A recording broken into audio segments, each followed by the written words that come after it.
આ લેન્ડ સ્લાઇડિંગને લીધે આખો રોડ ઉપસી આવ્યો છે અહીંયા.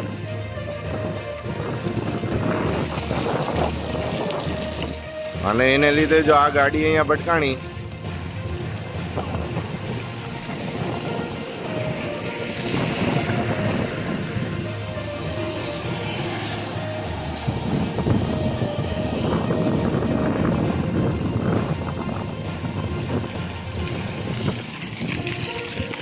જોઈ લો.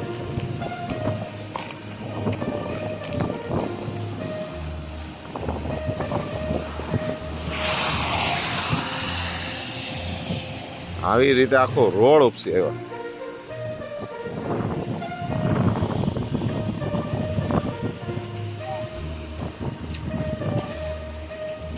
અત્યારે અહીંયા એરપોર્ટ પાસે છે આ જગ્યા.